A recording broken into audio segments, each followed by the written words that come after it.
Welcome to the Enterprise Excellence Podcast, where our purpose is to help create a better future. Learn from our world's experts how to improve your organisation sustainably. Learn how to achieve and sustain an excellence journey for yourself, others, and the planet. I'm your host, Emily Jevons, coming to you from Brisbane, Australia. We are proudly brought to you in association with SA Partners, a world-leading business transformation consultancy. SA Partners is a truly purposeful company focused on helping organisations achieve sustainable improvement for themselves, others, and the planet. And I'm your host over this next month as we celebrate all things agile. We're calling it the Agile Month, and we're going to bring you some of our most impressive podcast guests on the topic of agile. We've timed this in line with our launch of the Enterprise Excellence Academy's ongoing series of agile events, which are focused on helping organisations deploy agile to the whole enterprise in any industry and in any role. We will be delivering at least one highly practical capability building event every quarter. Our first focus is on the Agile High Performance Teams course, which offers a combined Scrum Master and Product Owner accreditation, certified by Jeff Sutherland's company, the Agile Education Program. We are super excited to be able to offer our listeners a chance to join us for free at the end of the mid and end of the calendar year, so June and December. We will draw out a name from those of you who enter and offer for you to join us either in the event of your choice or in our Enterprise Excellence community. You would get membership there for 1 year. We really want to help you create a better future as well. To enter, go to our website and click on the giveaway button in our header. You can read a little about our community and the training that we offer there. Enter quickly to ensure that you are in the next draw, and we'll look forward to e-meeting you soon. Without further ado, let's get into the episode. Welcome to episode 132, the Enterprise Excellence Podcast. It is such a pleasure to have Dr. Jeff Sutherland back on the show with us today. Jeff, together with Ken Schwarber, are the founders of Scrum, or Agile, as many call it. Jeff is the author of the book, Scrum, The Art of Doing Twice the Work in Half the Time, and the book called A Scrum Book, The Spirit of the Game. Jeff is back on the show with us today to talk about scaling Scrum, how to create an agile organisation using Scrum at scale. Jeff has had an amazing career, which you can learn about in episode 6 of the podcast. Let's get into the episode. Jeff, thank you so much for joining us today. Great to be back talking with you. Looking forward to it. Thanks, Jeff. Jeff, in episode 6, we looked at your amazing career you've had, and it was brilliant. And I can see how everything tied together to lead to what you created and what you're doing now. But what are you focused on moving forward, Jeff? What's your vision moving forward from here? Well, the thing that I've been focused on right now is the difference between agility and business agility. Because business agility makes the stock prices go up, and we have companies we're working with now who, because or despite the COVID lockdown, their stock prices are going to the moon. Mm-hmm. And other companies, thousands of other companies are going bankrupt. So I'm really focused in on what is the difference with companies that are amazingly, incredibly successful and the ones that are just going bust in the current environment. And there are very significant differences. And an agile team is only a piece of that picture, a very small piece. Having agile teams in IT does not make you a winner. The whole organization has to be agile in today's environment. Yeah. And when did this start to really fall into place for you, Jeff, where you decided to see these companies where they had a smattering of agile teams out there, and then you started to work with these organizations where you actually created a complete agile organization? Well, I think it was back in 2016 we got serious about it, because the leadership at Intel cornered me at a conference, and they said, we've been implementing scaling frameworks at Intel, and they have actually slowed us down. Intel has a huge number of Scrum teams. Just in one division, they had 500 Scrum teams, and they told me it's so bad that the senior management has thrown out all scaling frameworks, and they've said we can't use the word Scrum anymore inside Intel. It's a dirty word. And they asked me, what should we do? Number one, but also they blame me for these scaling frameworks that don't work.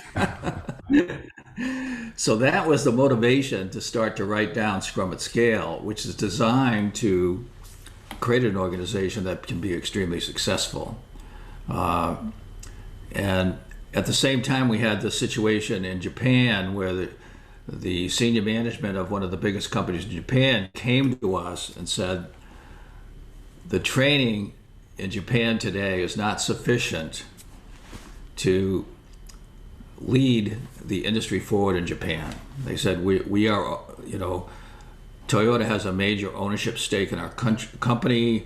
We're going to be the trainers at Toyota. We need a significantly better training program, and that started us into building what we now know as the registered Scrum program, the Agile Education Program.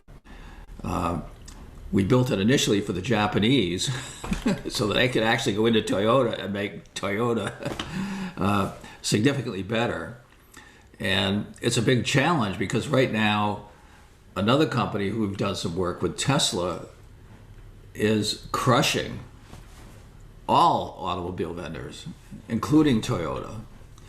And the good news is that because Toyota has been open to agile transformation enough, if you look at Toyota's stock price today during COVID, it's going up. And all the other traditional vendors' stock prices are going down. So it's not enough to compete with Tesla yet, but it is a survival. It's a good survival. But right now, I don't think people fully understand. Tesla is worth 4 times as much as Toyota. Yeah. Wow. They could just buy Toyota. They could just buy and take over Toyota. Any moment they wanted, they could just buy enough stock and start running Toyota. Yeah. People don't understand the impact that having this tremendous market capitalization and access to the capital markets, the effect that it can have on a whole industry. And the companies that are really agile, if you look at the top companies, just yesterday I sent around to our trainers, okay, here's the 50 largest companies and most successful companies in the world. And what do you get? You get, Amazon, Apple, Microsoft, Google. Those are the top. Those are all incredibly agile companies. I mean, at Microsoft, every tool is built by Scrum and designed to be used by a Scrum team, 100%. And so they're totally dominant. And you go down a little further and you get into the Facebooks of the world, and you get into a lot of the companies that we're working with, like the oil companies and the steel companies and the banks. The ones that are actually surviving and successful all have agile transformations going on in them. I mean, it is absolutely critical today to have a successful agile transformation to compete with the top companies in the world. Yeah.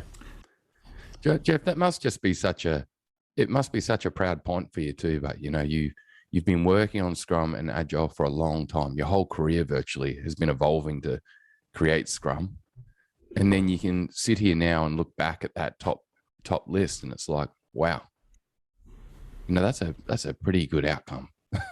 I don't know if you would have predicted that when you first started. It's a great outcome, but it's far from over because there's so much work to be done. If you look at the data on how well agile teams are doing, 58% of them are late, over budget, unhappy customers. If you look at how agile transformations are doing, 53% of them are not meeting what the management hoped to achieve.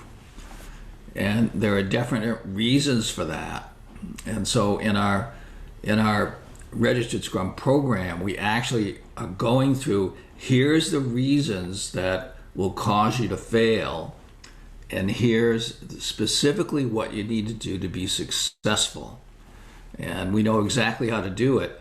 And to train people how to do that, it needs a lot more than the Scrum Guide, okay? The Scrum Guide is fundamental, but that's like the beginning. Actually doing it requires a much higher level of skill than just going to a training session on the Scrum Guide. Yeah. And Jeff, with it, I know personally, because I'm involved, heavily with Scrum at Scale and everything that Scrumming's doing, but I know that the scaling Scrum approach, Scrum at Scale, is so important. There's so many elements in that framework, plus the patterns, of course, but Scrum at Scale is such an important element to lead to sustainability, isn't it? Because it's actually connecting the whole organization on the journey and creating patterns and rhythms that enable the journey to keep going and to be effective across the whole organization. Yeah, I mean, Scrum at Scale, the reason it's different than other scaling frameworks is, number one, it's an enterprise framework. Number two, it involves the management, which is essential in participating in the Scrum. And three, it's based on, how does Microsoft work? How does Apple work? How does SAP work? How does Intel work, even though they're in a big trouble right now? All these companies that have hundreds of thousands of Scrum teams that are the leading companies in the world, how do they do that at scale? And, an IT scaling framework is not enough. You need a much bigger vision, a much bigger picture. You need to tackle an entire enterprise. That means you need to have, you have to look at the enterprise as a set of components. Just like we build our hardware systems today, like an iPad where you can plug and play and upgrade pieces, and the organization needs to be a plug and play organization where we can upgrade components while keeping the whole system running, and we can pick the most important thing to upgrade next. And so that systematically, with the least amount of work, we can get the maximum effect on the performance of the organization. And I tell you, very little has to do with IT anymore. IT is not the problem. One of the reasons, if you look at John Deere's stock price, it went up during COVID more than Amazon's. Wow. John Deere is one of the biggest and oldest farm equipment company in the world. How did they do that? Well, they started implementing Scrum at Scale in logistics, in purchasing. Okay, those are the things that make companies win in the market. And it's nice to have the IT be agile, but they're not enough to, build and ship the tractors, okay? They're not enough to contract with the hundreds of vendors that got to build pieces of those tractors, right? It's a bigger picture, and the Scrum at Scale is designed for that bigger picture. Yeah. Jeff, do you mind if we explore the main components of Scrum at Scale, just at a high level? Like, what are the key parts that bolt it together and, enable us to speed up decision-making across the whole organization? Okay, so in Scrum at Scale, we have these two cycles, the product owner cycle, the Scrum Master cycle. And even at the team level, the product owner's job is to double the value per point, no matter what they're doing. They're trying to get more value out there. For every point, the team creates more value. The team is trying to deliver more points. So again, this is really simple. If the product owner doubles the value per point and the team delivers twice as many points, then you have 400% more revenue. And your stock price goes up, right? And everybody's happy. The investors, the management, the teams are getting their bonuses. They're hiring all kinds of new people. It's just a really great environment, and you only have to do two things. The product owner makes the value per point go up, and the Scrum Master makes the number of points increase. But I can't tell you how many trainers and agile coaches tell me, Jeff, you shouldn't talk about, increasing velocity of the Scrum teams. You should talk about value creation. But I'm like, you're on the delivery team. You're not a product owner. Your job is to run a marathon in record time. Now, if you're a product owner, then I'm going to talk about how you design that product so that it's a much better product. And you design it in a way that you can deliver at half the cost and a huge market share. That's what Toyota does. Twice the value, half the cost. And who does that? The product owners, the chief engineers. And over on the lean assembly line, they want to have very high process efficiency. But they say, all the other manufacturers are trying to be lean today. That's not a big competitive advantage. The competitive advantage is the product owners.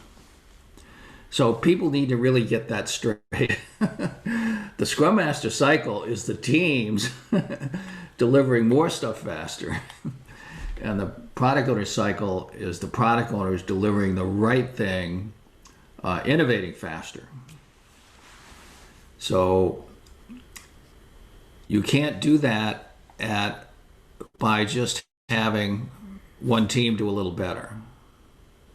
You have to have, at the enterprise level, you have to reallocate resources. It's neat, Jeff. So that you can optimize the delivery. And, it's, again, a few years ago in 2019, I looked at my retirement portfolio. I said, these guys are not delivering anything.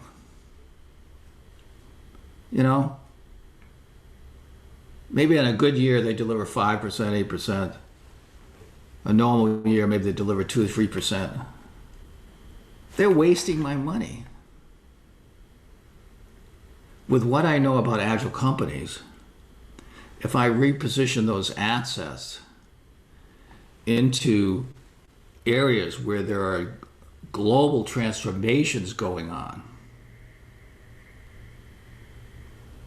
I could do a lot better than these portfolio management companies and these financial advisors.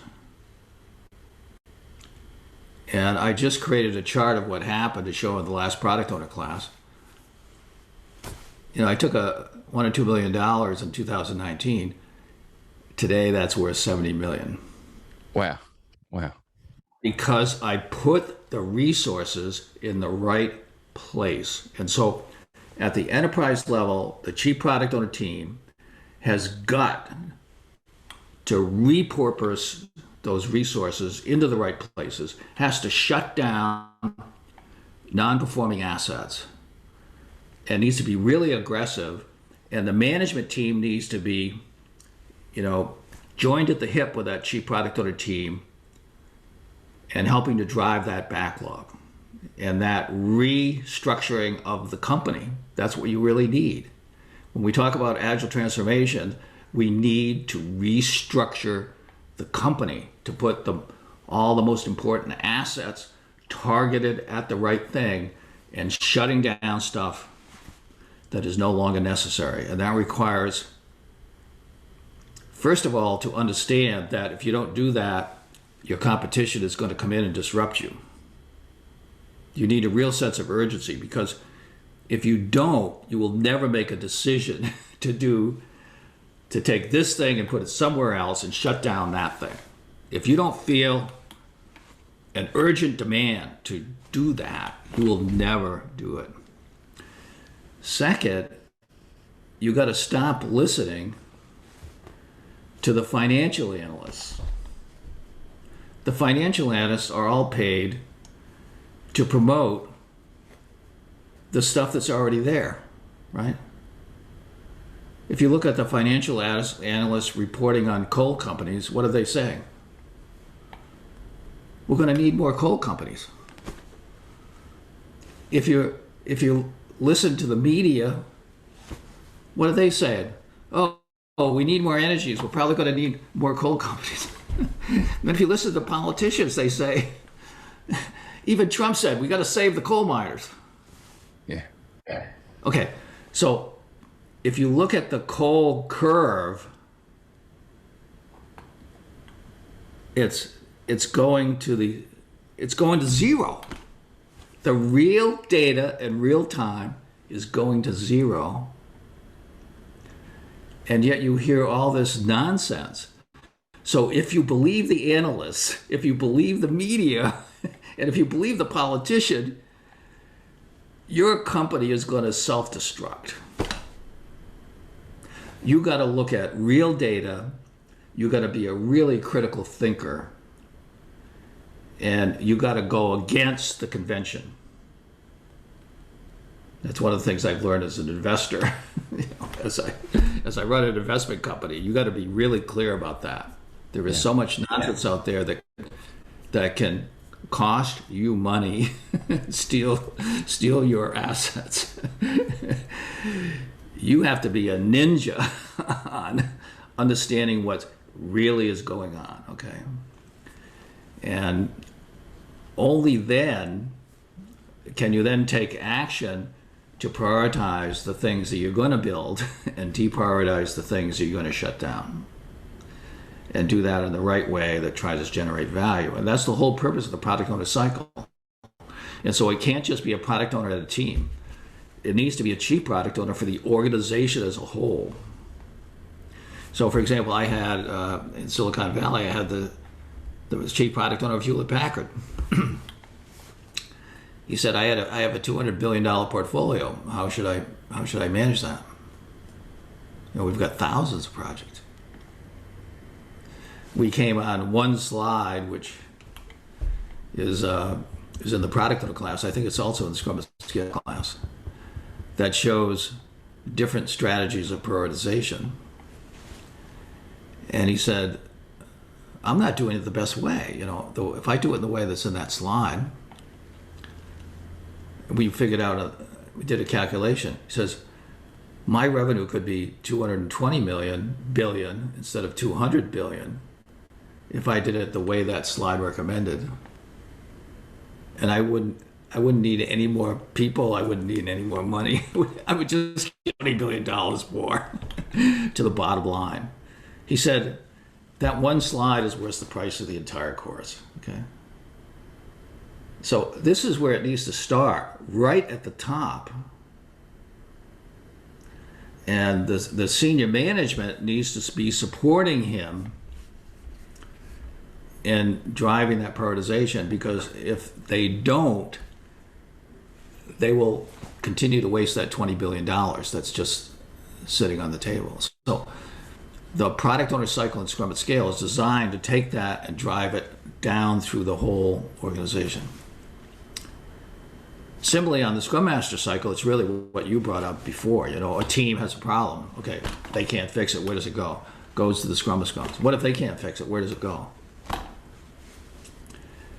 One of the reasons that John Deere has done so well is, many years ago we started working with Scrum in their innovation centers around the world. They had a dozen of them.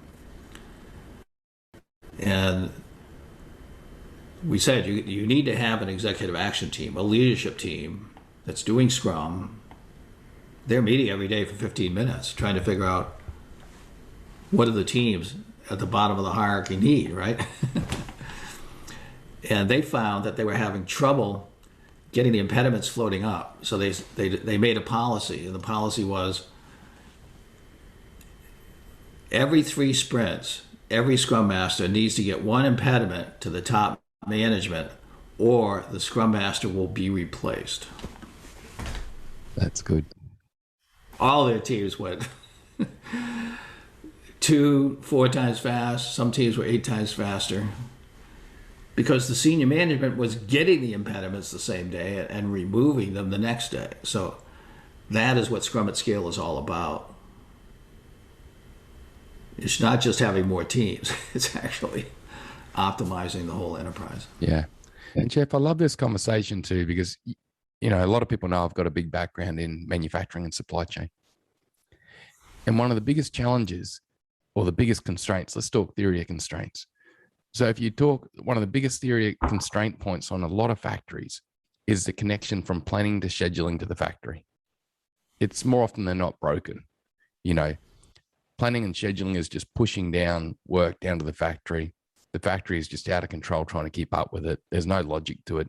You know, the whole product owner cycle is not connected. That one piece you described there around the product owner cycle and getting that connected from the top focus that connects to the front line, to the factory, to create that flow and that constant improvement, but also the prioritization on value. Just instant change. And of course, the Scrum Master cycle of, you know, how are we executing? Are we on track to execute? And then what impediments do we need to flow up and get dealt with? It's such a simple model, but it overcomes it overcomes all the biggest problems that I've seen in, you know, any organization I've worked with. Jeff, what would be the tip you'd give based on Scrum at Scale and what we're talking about with organizations?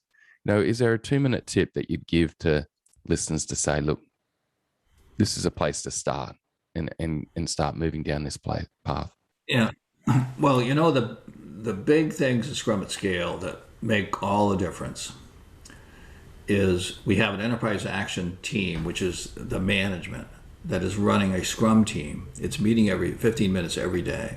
Its job is to fix anything that's broken in the organization the same day or within a couple of days.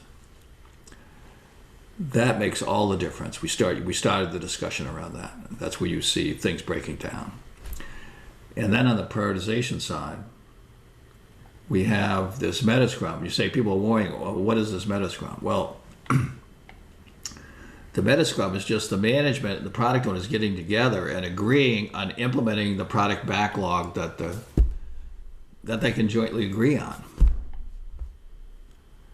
and doing it for the enterprise as a whole. And so the tip I would give is get those pieces of Scrum at Scale running. It will solve most of your problems. You know, if you go down to the team level, they have all these issues, you know. Oh, we can't do this, we can't do that, we need a new server. You know, it's been broken for weeks. If they had an executive action team, it would have been fixed like the first day, right? So they sit around just suffering endlessly because they don't have an executive action team that's there every day to run air cover, 15 minutes every day. You know, it's like going into a battle and your Air Force doesn't show up. Too true. It doesn't work. The organization cannot be agile. You know, it's just, you know, it's nice to learn how to get started by having an agile Scrum team in your IT group. But if you don't have air cover, you're going to get crushed. Yeah, too true. I've just finished reading on the Pacific War and World War II, Jeff, and it's such a good analogy because basically wherever you got crushed then was where you didn't have air cover, and that happened on both sides of the equation throughout that war. One of the very interesting things in my background, of course, I have many years in the military, 4 years at West Point, 11 years as a fighter pilot. But when I started working more closely with Professor Tanaka, who wrote the first paper in the Harvard Business Review in 1986 that coined the term Scrum, we took it from him. He said to me, Jeff, he says, I was in World War II when we were getting bombed. And one of my goals when I grew up was to help the Japanese to never have to suffer that again. So my whole education, PhD and everything was around understanding the military. My first job was doing analysis for defense. And so he says, it's amazing that we both have similar background. Yeah. But more recently, he has started writing a book on the U.S. Marines. And in the United States, Scrum makers training the U.S. Marines. I had a former Marine at my house this past week for dinner that was in the daytime training 2 battalions of Marines in Massachusetts, where I live. And Nonaka says, okay, the Marines have totally adopted Colonel John Boyd's OODA loop, the strategy that the world's greatest fighter pilot taught at all the war colleges. The Marines have really picked it up. And this observe, orient, decide, act decision loop, where you're responding quickly and changing quickly, dealing in real time with the issues. And this is really at the product owner level, right? You're deciding to take whatever you're building in a different direction in real time. He said, this is more important to Toyota today than the PDCA cycle. Now, the plan, do, check, act cycle that Edward Demings and others taught Toyota and other Japanese companies is built into Scrum. The whole Scrum cycle, the sprint cycle, is really the PDCA cycle. But we've laid on top of that the OODA loop, and everybody involved in agility needs to be executing that, but particularly the product owners. And Nonaka says the big issue in Japan, in the 80s and 90s, they were really competing worldwide, taking over the automobile business. But it's all been flatlined since. And he says because the innovation is not there. And so it doesn't matter how fast and efficient they are in Japan. Without the innovation, they cannot win in the market. And so the OODA loop, he says, your fighter pilot training is the key to success for Toyota today. Yeah. So it's amazing the link, the military link. The reason that I think it's so highly relevant is that as a fighter pilot, you have to make a decision in real time, within seconds, or you're dead. So agility is not an option because all the people that weren't agile, they're dead. They crashed. And so the only people you have left are the agile people. And it's going to get that way in industry. I mean, the changes, the disruption is, these S curves. A new product comes out, slow uptake, and then all of a sudden you get this exponential increase, and then it starts to flatten out as you get about 80% market share. It took 13 years between the time that there were all horses on the street. 13 years later, there were all cars on the street. So that S curve was 13 years.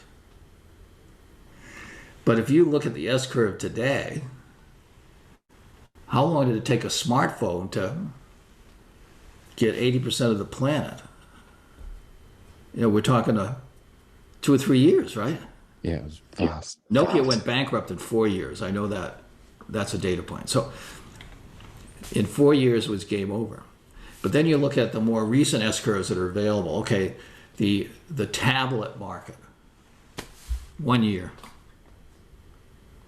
So now we have these S curves now that are only 1 year, but now in different industries, in energy, in utility, in information, AI, even in healthcare and in food and agriculture, we have these innovation cycles that are like 1 year loops interacting with one another.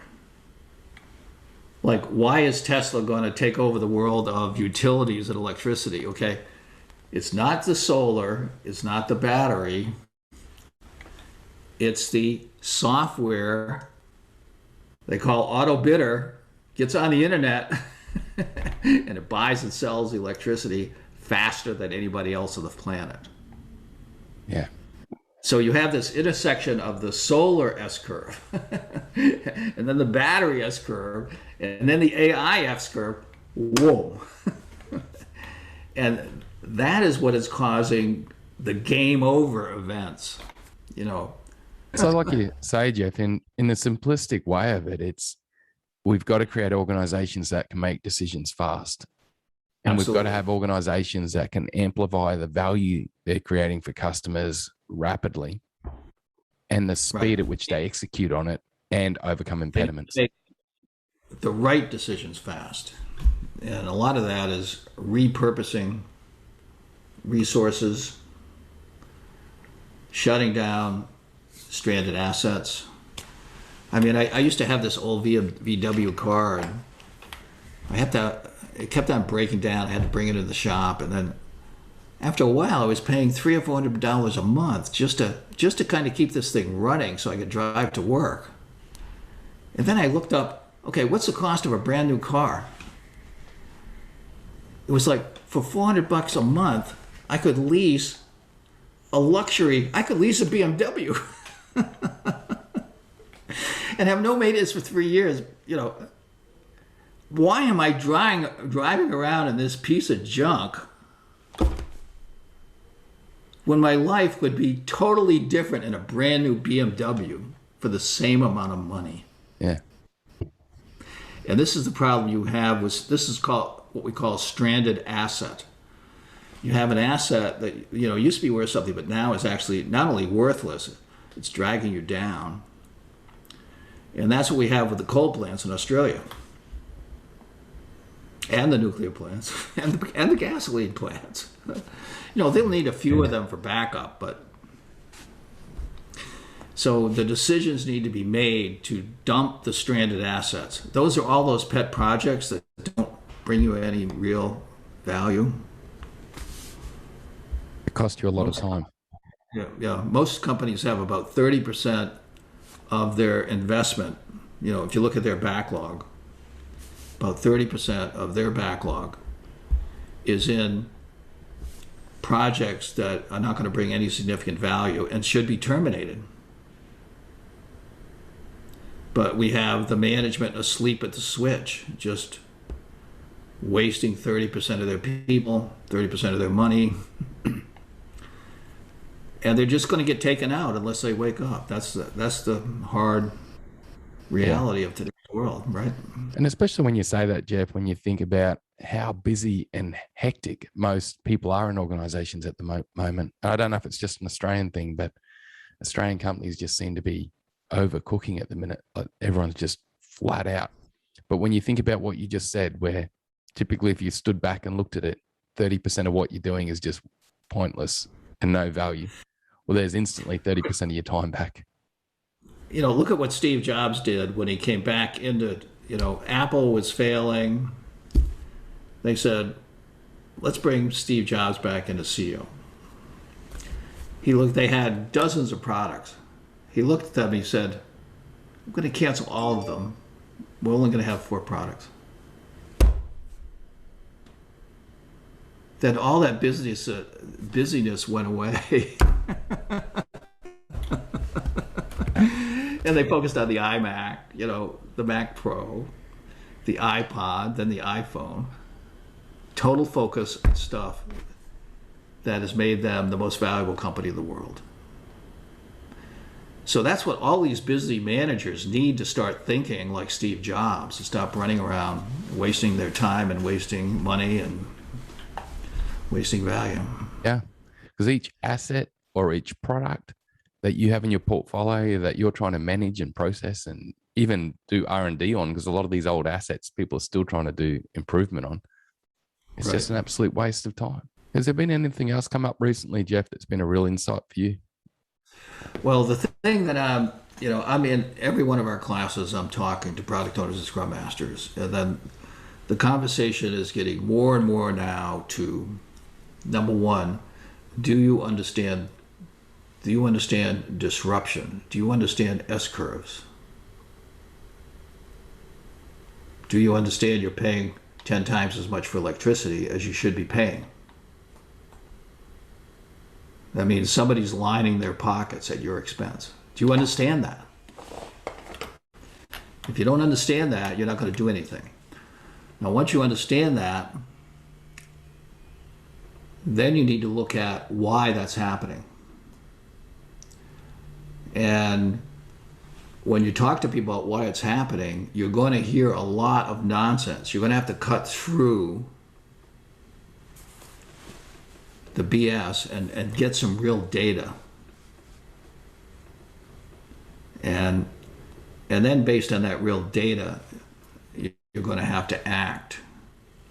And then I'm trying to show people what happens when you do that. Yeah, that's such great advice, Jeff. Such great advice. Jeff, I really appreciate the time and knowledge. I know how precious your time is. So thank you so much for recording with us and sharing this knowledge for our listeners around the world. And mate, thanks for helping us create a better future. Jeff, how can people reach out to Scrum Inc. and connect if they want to learn more?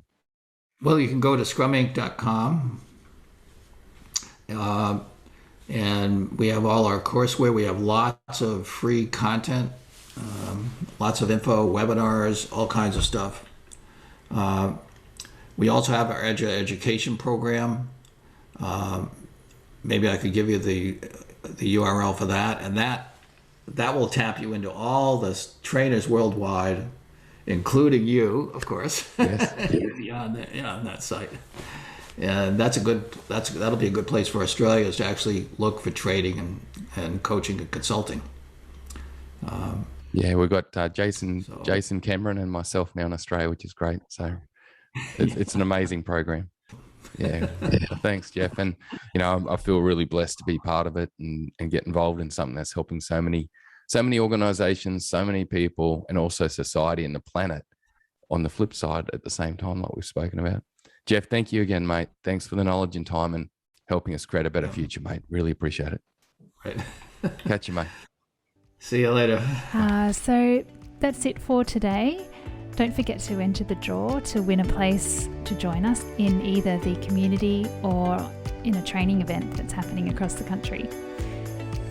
So to enter that draw, go to our website, the Enterprise Excellence Podcast, and click on the giveaway button. Just pop your details in there and you'll go into the draw to win a place to join us. Okay, until next week, everyone. Thanks for listening. Bye for now.